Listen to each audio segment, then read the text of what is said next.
호세아 9장은 어제 8장에 이어서 계속해서 하나님의 이스라엘을 향한 잘못된 행위를 지적하시고 그에 대한 심판을 경고하시고 있습니다. 네 문단으로 나눌 수가 있는데 1절에서 7절은 여호와를 떠난 백성들의 바알 앞에서의 난잡한 우상 숭배 행위를 지적하시고 그에 대한 심판을 경고하십니다. 8절 9절은 여호와께서 주신 파수꾼의 소명을 저버린 선지자와 만인의 타락함을 지적하시고 이에 대한 심판을 경고하십니다. 10절에서 14절은 여호와의 사랑을 뿌리치고 바알에게 나아가는 백성들의 우상 숭배 행태를 지적하시고 이에 대한 심판을 경고하십니다. 마지막으로 15절에서 17절은 여호와의 말씀을 듣지 않고 악행만 가득한 지도자와 만인의 타락을 지적하시고 이에 대한 심판을 경고하십니다. 이 가운데 오늘 1절 말씀을 잠깐 묵상하겠습니다. 이스라엘아, 너는 이방 사람처럼 기뻐 뛰놀지 말라. 네가 음행하여 네 하나님을 떠나고 각 타작 마당에서 음행의 값을 좋아하였느니라. 이 1절 말씀이 사실 오늘 9장 전체를 이끄는 하나님의 심판 원인이 됩니다. 여기선 타작 마당에서 음행의 값을 좋아하였느니라. 이것은 마치 이방 사람과 같은 일인데, 이방 사람이 행하는 일인데 너희가 그곳에서 이방 사람들처럼 기뻐 뛰놀고 네가 음행하였고 네 하나님을 떠났다라는 의미입니다.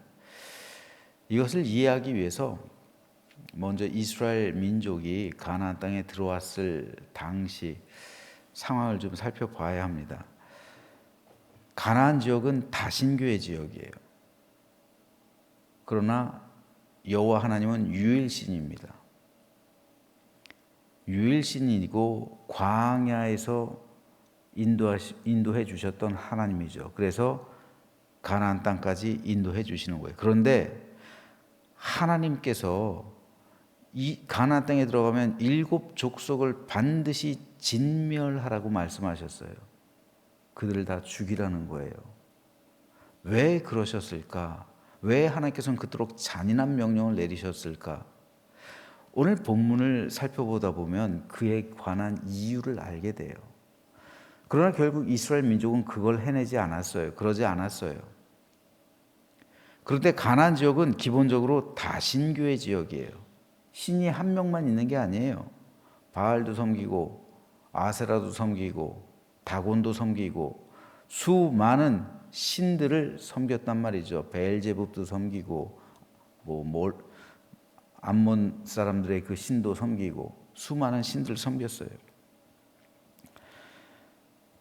그런데 가나안 땅에 들어와서 보니까 이제 유목은 양을 치는 거는 정착지가 없잖아요. 이리저리 떠도는 그런 삶이잖아요. 나그네와 같은 삶이잖아요. 그런데 농사를 짓기 시작하죠. 가나안 땅에 들어가서 농사를 짓기 시작하면서 정착하게 되잖아요. 성막은 이리저리 떠도는 그 유목민들에게 굉장히 의미가 있죠. 왜냐하면 성막은 가지고 다니잖아요. 움직이잖아요. 그런데 정착을 하니까 성막이 필요가 없었던 거예요. 그들에게. 그래서 성전을 짓는 거예요. 정착은 움직이질 않으니까요. 그래서 농사를 짓기 시작하는데 이상하게 농사가 안 돼요. 농사의 경험이 없으니까 가난한 사람들 보고 목축하라는 거랑 똑같은 거죠. 목축하던 사람들이 농사를 짓기 시작하니까 안 되는 거예요. 농사에 기술이 있잖아요. 노하우가 있잖아요. 그런데 저 가나안 사람들이 농사 짓는 거 보니까 잘 돼요. 왜 저렇게 잘 되지? 이유가 뭐지? 찾아봤더니 그들은 바알을 섬겨요. 때가 되면 바알에게 가서 제사를 하고 바알에게 기도를 하고 바알에게 제물을 드리고 그리고 바알이 좋아하는 그런 음란한 행위를 하니까 그러니까 농사가 잘 돼. 그래서 거기에 빠져들기 시작합니다. 그 제의는 분명 매력적인 거예요. 남성들에게 있어서. 그들의 쾌락을 충족시키기 때문에 바알에게 가니까 농사도 잘 되고 또 쾌락도 있고 너무 즐거운 거예요. 그러니까 바알에게로 빠져드는 거예요. 바알을 섬기기 시작하는 겁니다. 그래서 다신교의 영향을 받게 돼요. 이스라엘 민족이 유일신 하나님에 대한 신앙을 버리고 다신교를 받아들이기 시작해요. 신이 하나가 아니구나. 우리가 이제까지 잘못 알고 있었네. 우리 이제까지 여호와만 신인 줄 알았더니 아니네. 가나안 땅에선 바알이 최고구나. 농사의 신, 바알, 그리고 아세라 풍요의 신, 다산의 신, 다산과 물질적인 풍요를 주는 신. 근데 광야는 여호와 하나님은 그들은 목축의 신으로 생각했어요.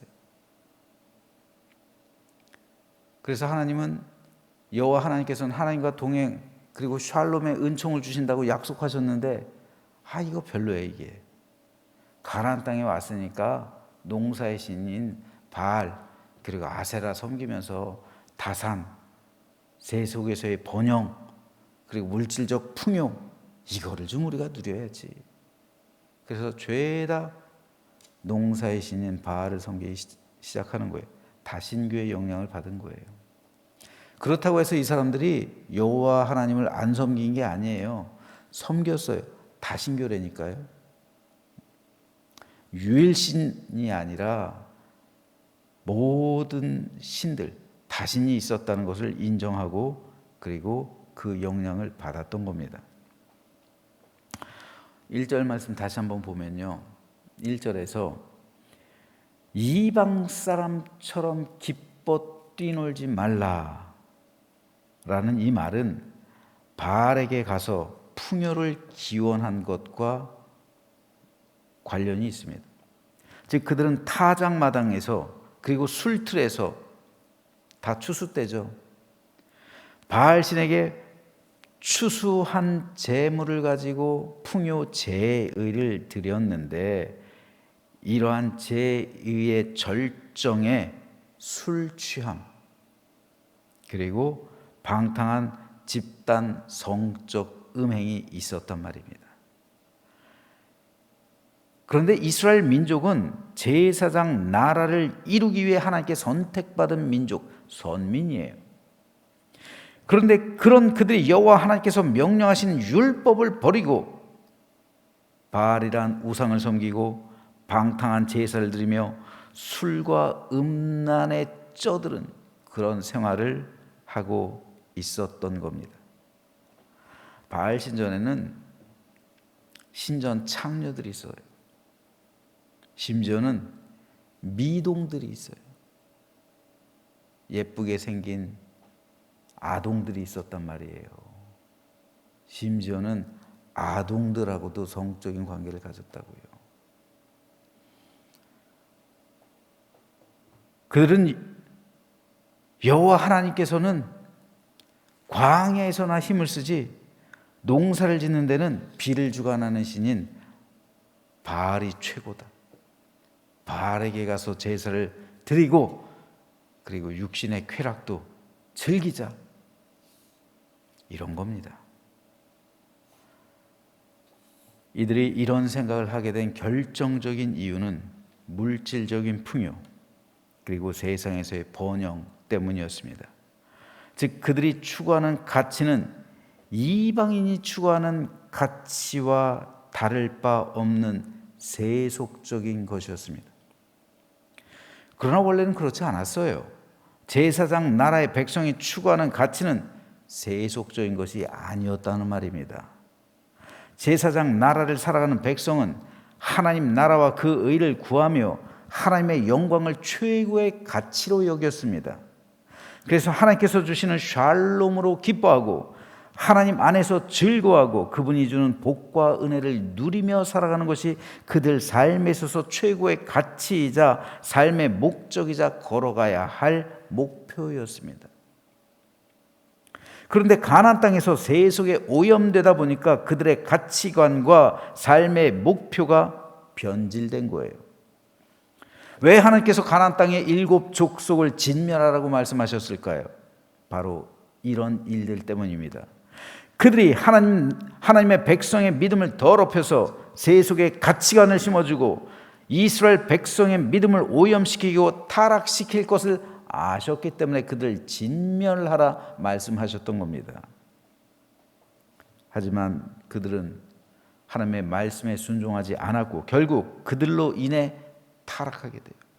그들이 섬기던 바알을 섬기게 되고요. 그리고 그들의 믿음은 오염되고 타락하게 되어 세속적인 것이 될 수밖에 없었던 겁니다. 즉 가치관이 바뀐 거예요. 제사장 나라의 삶을 살던 그 하나님에 대한 가치관, 그 믿음의 영속성이 오염되어져서 세속적인 가치관을, 바알에게 속한 가치관을 갖게 되었단 말이에요. 타락한 믿음은 세속적인 걸 수밖에 없어요. 여러분, 타락한 사람의 믿음을 보면요, 굉장히 세속적이에요. 이것은 오늘 우리에게도 여전히 중요합니다. 우리 역시 믿음의 가치관, 하늘나라의 가치관을 가지고 살아가는 사람들인데 오늘 우리 역시 세속적인 영향을 받아서 우리 믿음이 변질될 수 있다는 말이에요. 그래서 우리 역시 세속적인 믿음에 함몰될 수가 있단 말이에요.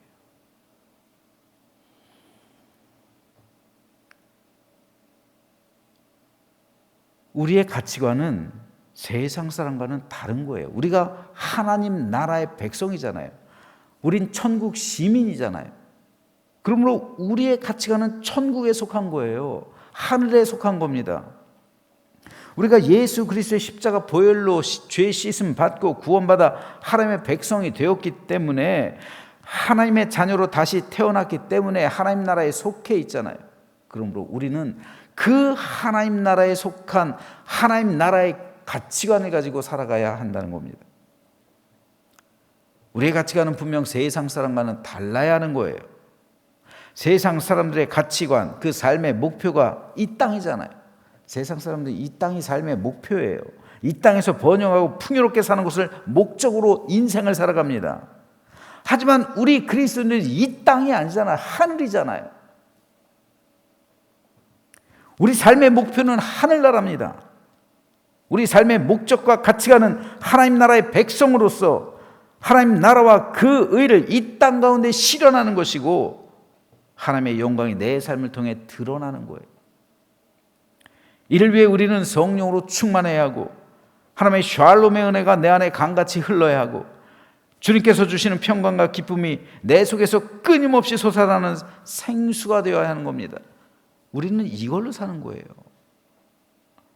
결국 하나님의 백성이 된다는 것은 바른 가치관을 가지고 올바른 삶의 목적과 삶의 목표를 가지고 하늘에 속한 삶을 살아야 함을 의미합니다.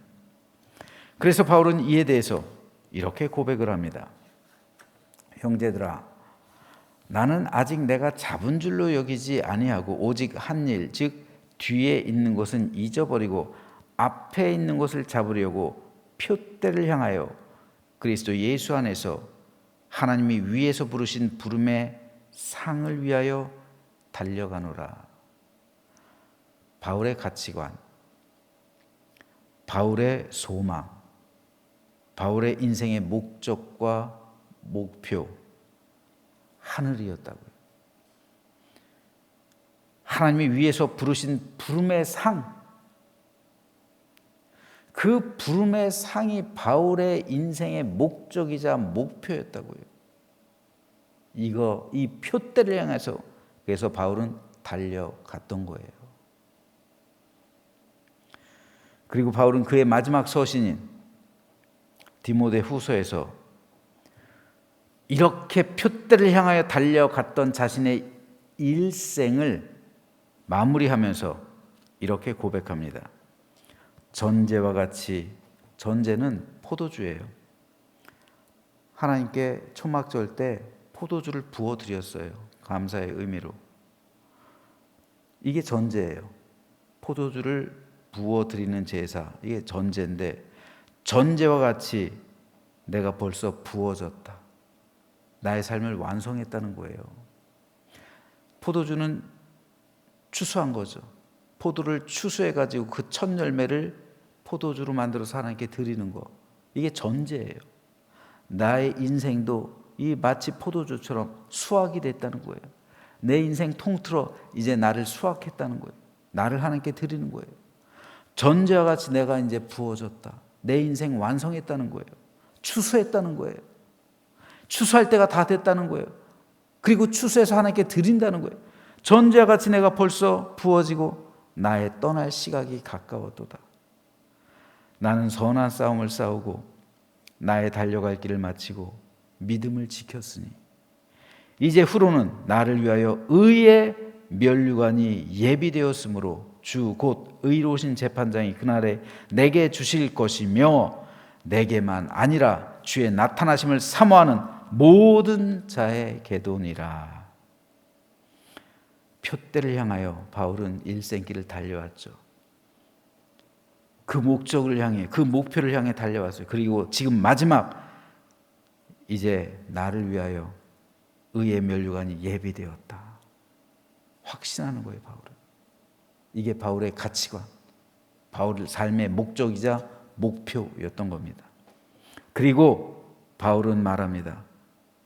이것은 내게만 아니라 주의 나타나심을 사모하는 모든 자에게도, 즉 저와 여러분에게도 해당된다는 말이에요. 그러므로 저와 여러분도 마찬가지로 우리 가치관, 우리 신앙의 목적, 우리 일생의 목표, 그거를 하늘에 두라는 말입니다. 바울은 세 속에 속한 것 다 배설물로 여긴다고 했어요. 예수 그리스도의 십자가만 자랑하겠다고 했어요. 그리스도를 아는 지식이 가장 위대하기 때문, 가장 고상하기 때문이라고 말하고 있습니다. 그런데 오늘 우리들은 어떻습니까? 바울이 배설물로 여겼던, 내가 구원받는데 방해가 되고 내 가치관을 오염시키고 하늘을 향한 내 삶의 목적과 목표를 두는데 회방이 되는, 바울이 배설물로 여긴 그 세속적인 것, 그것 때문에 내 삶이 오염되고 있지는 않느냐는 거예요. 내 가치관이 무너지고 있지는 않느냐는 겁니다. 마치 오늘 본문에서 이스라엘 민족이 바알을 섬겨서 그 가치관이 세속적인 것이 되었던 것처럼 오늘의 바알신이 우리에게도 있단 말이에요. 오늘 우리도 돈이라는 바알을 섬기기 위해서 여호와 하나님에 대한 믿음을, 그 믿음이 오염될 수 있다는 말입니다. 그러므로 저는 사도 바울의 예를 통해서 저와 여러분 모두가 바울처럼 온전한 신앙의 가치관을 가지고 천국을 사모하며, 그렇죠? 천국을 사모하는 자에게요. 주의 나타나심을 사모하는 자에게, 이게 우리 인생의 목적이란 말입니다. 주의 나타나심을 사모해야죠. 주를 만나기를 소망해야죠. 그러면 내 죽음을 통해서 예수님을 만나잖아요. 내 죽음을 통해서 천국에 입성하잖아요. 그럼 우리 죽음이 축복된 거라고요. 우리 죽음은 그러므로 거룩하고 존귀한 거가 된다고요. 세상 사람은 죽음을 두려워해요. 그러나 그리스도인들은 죽음이 두려운 게 아니라 죽음을 통해서 하늘나라로 입성하기 때문에 오히려 죽음을 당당하게 받아들이는 거예요. 제자들이 그랬잖아요. 그래서 당당하게 죽음을 맞아들였어요. 저 여러분 모두 이러한 신앙의 승리를 이루게 되기를 소망합니다. 그리고 우리 일생의 목적, 우리 인생의 목표, 표대를 향하여 천국으로 달려가며 바울처럼 승리하는 믿음의 삶이 되시기를 주님의 이름으로 간절히 축원합니다.